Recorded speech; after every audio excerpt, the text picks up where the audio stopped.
Anyways, get a chance this week to open it up at home. First experience for a bunch of our guys on game day inside of that stadium with a packed house, and first Vol walk. So look forward to seeing all of our fans. Pleased with the win from Saturday. Today's about how we get better and moving forward. And thought guys were good inside of our meetings and when we ultimately got on the field too. So looking forward to a good week. ETSU, you look at how they performed on Saturday, a bunch of yards, a bunch of points, and did some really good things on the defense side of the ball too. So constant growth from us. You guys heard me say it after the game on Saturday. This team has been good in their mindset and how they've approached every day. That'll be critical in this week too for our entire team to take a jump. Open it up.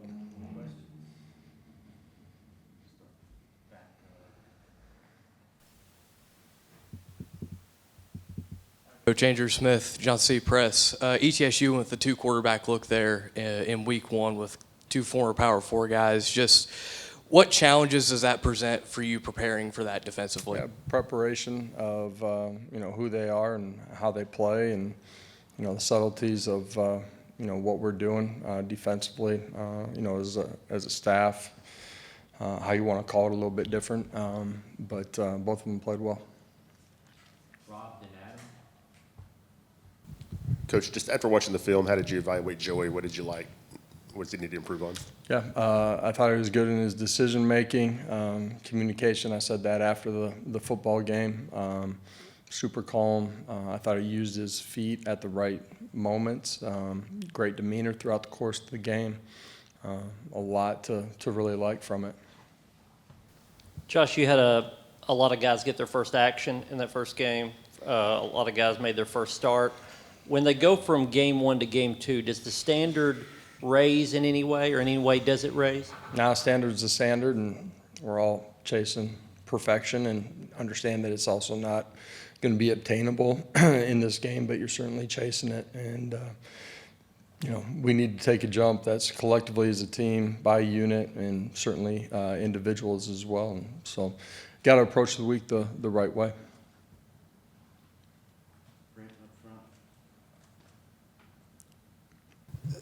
Josh, any update on Jackson and Ricky Gibson, and how concerned are you with defensive tackle depth at this point early in the year? Well, I like the guys that got more play than maybe anticipated early in the football game. We got some young guys that continue to get better and feel like they're going to be able to play at a high level. Jackson will be out this week. Hope to get him back quickly, and so. In this game, you guys have heard me say it, strength of a position group can't be one guy. Everybody's got to be ready and prepared to play when they get their call, and we got to continue to grow.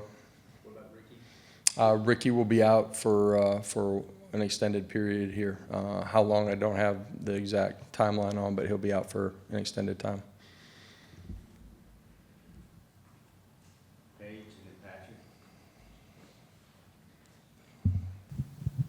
Joshua Josephs mentioned after the game that there's a lot of areas where the defense could improve, specifically in that third and fourth down defense. How can you take the next step forward this week? It's all 11 playing together. Some of our zone principles, playing those things out based off of the route combinations the right way. Some of that's alignment, some of that's technique off of, the route patterns that they're seeing. Pressure up front, getting home, and forcing the quarterback to get rid of it. All those things play a part of it. Third and long, fourth down, we got to do a better job getting off the field. Coach, what does it say about Jesse Perry that he's able to go and kind of win the right guard job going into the season, but first game he has to switch over to right tackle, his versatility? How difficult is that as an offensive lineman to go from one position to the other like that? Yeah, it is difficult playing multiple positions. Jesse moving outside, Wowo going from left to right.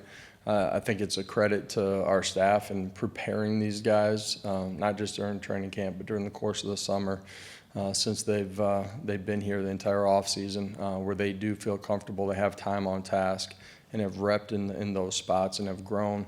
And then it's certainly a credit to the guys that are playing the position to be able to handle that volume and workload. What specifically have you liked about Sham Umarov that you had the trust in putting him in that left guard? Yeah, Sham, from the time he's got here, he's done a great job continuing to grow. And I'm just saying on the physical side of it, in the best shape, the ability to move since he's gotten here. Did a great job during the course of our winter, spring, and summer.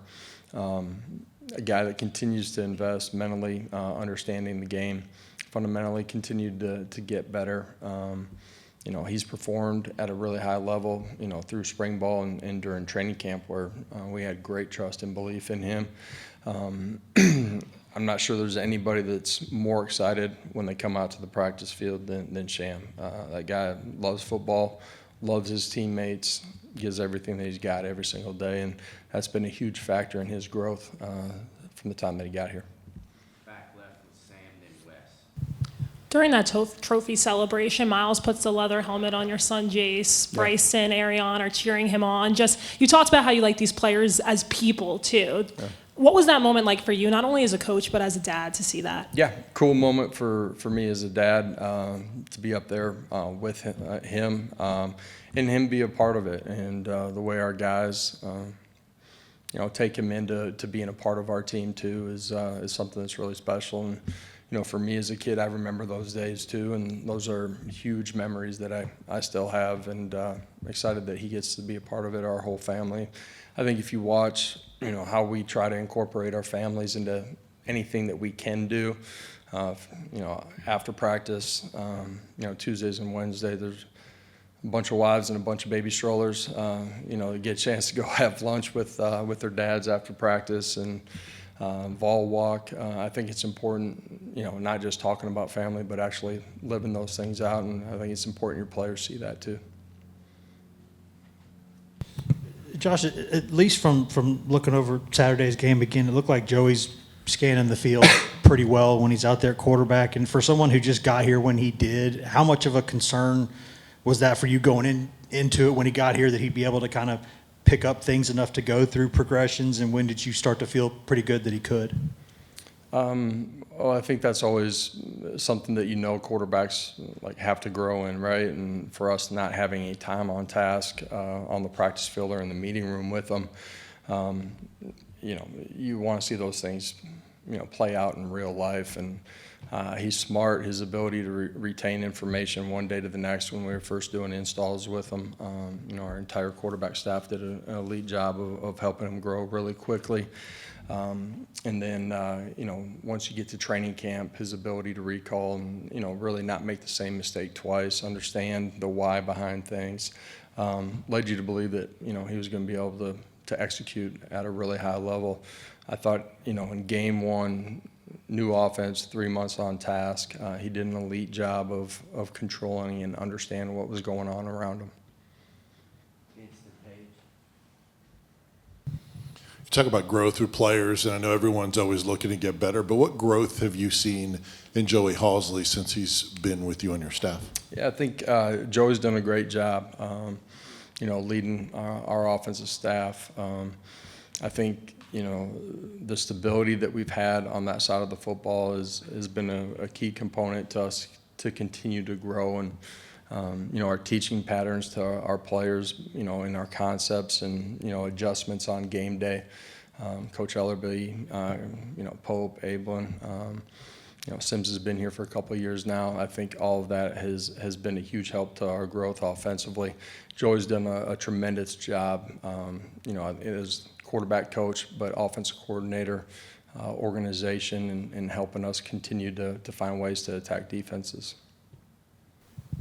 With the additional injuries to the secondary with Ricky Gibson, how much more important has Colton Hood's performance on Saturday become for the confidence that you guys can still be successful back there? Yeah, next guy's up. Colton's performed at a really high level from day one getting here. He's smart, has had position flexibility.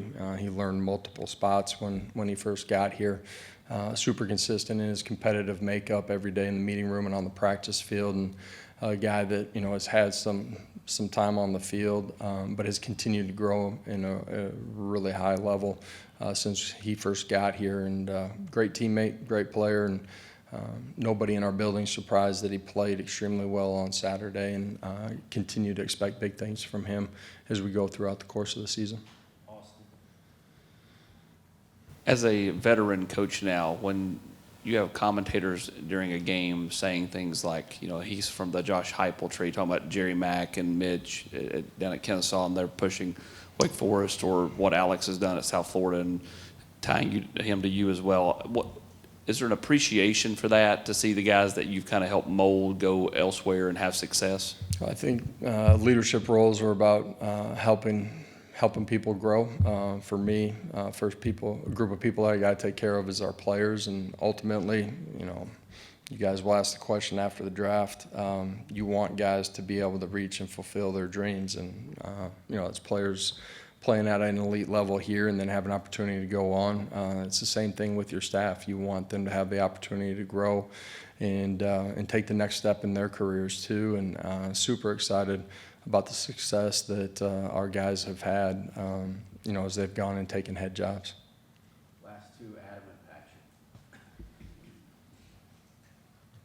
Ty Redmond seemed to play really well in his debut. With Jermod still out and Ricky out, he obviously steps forward in a larger role. What did you guys see out of, or I guess I should ask, were you guys surprised at all that Ty played that well in his first game? Not surprised. That's how he's performed, you know, throughout the course of training camp, but his growth during spring ball too. Smart football player, has great length, the ability to bend. You know, fundamentals and technique have continued to grow. He's a guy that is very smart in understanding the scope of what we're doing, and then, you know, what offenses are doing as well. And, you know, that situational football, it splits. He's a really smart, competitive, talented young player that has a great future in front of him. Josh, what did you think you got out of your wide receivers, specifically Chris, Mike, and Braylon? And did you think they showed any rust from some of those guys not getting maybe as much time in camp as maybe you guys wanted? Yeah, you know, Chris was, you know, missed the first half of training camp. You know, Braylon played extremely well early and missed, you know, 10 days in the middle of it. Mike got back pretty quickly. Not surprised in how they played or performed. Those guys have been super diligent and consistent in how they've tried to grow since they got here in January, the time that we had with them during spring ball, through the course of the summer. And you know, for each of them, different times as far as when they were available during training camp, but all performed at a really high level, and I thought they did an elite job on Saturday.